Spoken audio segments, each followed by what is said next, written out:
Halo guys, balik lagi bersama Hendra di sini dari HG Diskus Fish Farm. Nah, pada video kali ini gue mau bahas tentang air. Jadi ini buat teman-teman pemula yang mau pelihara diskus, ada beberapa hal yang perlu diperhatikan pada air. Yang pertama adalah jenis-jenis air yang ada di Indonesia itu atau yang ada di kita ini seperti apa sih? Biasa kita bisa bagi menjadi tiga sumber. Yang pertama itu air pump, yang kedua air sumur atau air tanah, yang ketiga itu air hujan. Nah, kita bahas satu persatu, oke? Yang pertama, air pump. Air pump ini merupakan air yang sangat bisa dibilang direkomendasikan untuk penggunaan perawatan ikan. Mengapa? Karena air pump ini sudah melalui berbagai macam filtrasi. Jadi udah terbilang bersih. Ditambah lagi ada kaporit untuk membunuh bakteri dan mikroorganisme yang berbahaya yang lainnya. Nah, yang menjadi problem pada penggunaan air pump adalah kaporitnya ini. Jadi kalau misalnya ikan diskus kena kaporit, biasanya langsung bisa sampai langsung mati. Kondisinya memburuk dan mati. Tanda-tandanya umumnya sih kalau yang saya perhatikan, kalau keracunan kaporit itu dia menggap-menggap langsung ke atas. Kuncup, menggap-menggap, over slime, dan berlebihan. Harus cepat-cepat ditangani dengan memberikan aerasi yang besar, bulbuk-bulbuk oksigennya yang banyak. Kenapa? Karena di sini membantu mengurangi kaporit yang ada di dalam air tersebut. Nah,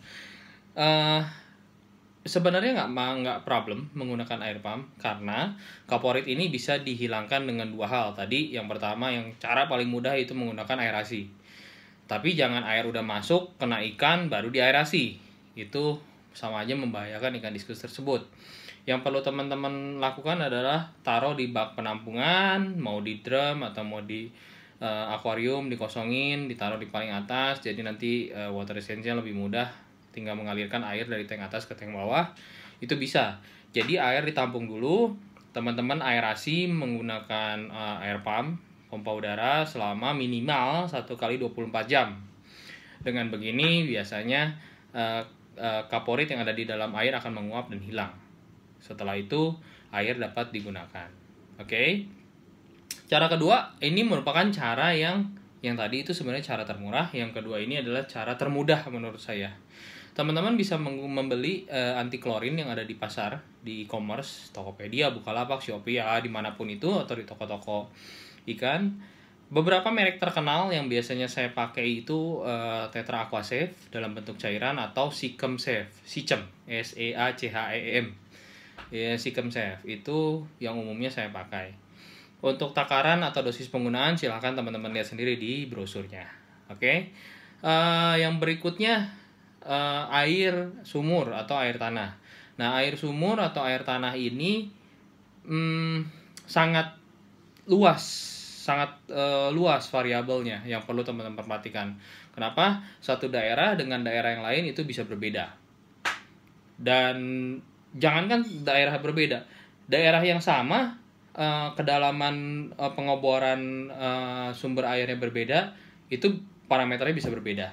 Jadi untuk penggunaan air sumur ini sebaiknya teman-teman lakukan pemeriksaan atau tes terlebih dahulu untuk pH dan TDS-nya. Kenapa? Karena diskus itu termasuk ikan yang rentan. Nanti parameter air kita bahas di bagian belakang. Lalu kita masuk ke yang ketiga, yaitu air hujan. Air hujan ini pada beberapa daerah yang curah hujannya tinggi bisa kita gunakan, kita tampung, lalu digunakan untuk water change atau menguras atau mengganti sekitar 30, 50, 70% atau 100% water change-nya. Itu tergantung teman-teman sekalian. Tapi, nah ini perhatikan, tapi pada penggunaan air hujan, teman-teman sangat harus menurut saya berhati-hati. Mengapa? Karena kesadaran air hujan itu sangat-sangat rendah. TDS-nya bisa di bawah cuma 20. Hal ini akan membahayakan ikan tersebut. Kenapa? Karena ikan diskus itu memerlukan mineral yang ada di dalam air untuk pertumbuhan, kesembuhan dari penyakit, kekebalan, dan segala macamnya. Kalau di dalam airnya tidak ada mineral, itu sangat berbahaya. Yang bisa kalian lakukan untuk mengakali kondisi ini adalah mencampur air hujan dengan air pump atau air tanah. Begitu di mix, kandungan mineralnya akan separuh-separuh. Ya itu tergantung dah.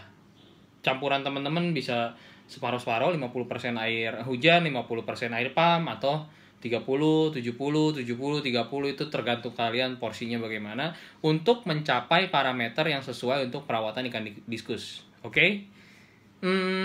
Itu adalah 3 jenis air yang biasanya digunakan di kita ini.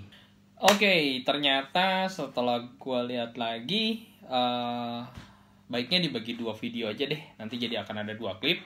Yang pertama videonya itu tadi mengenai berbagai macam jenis air yang bisa kita gunakan di sini.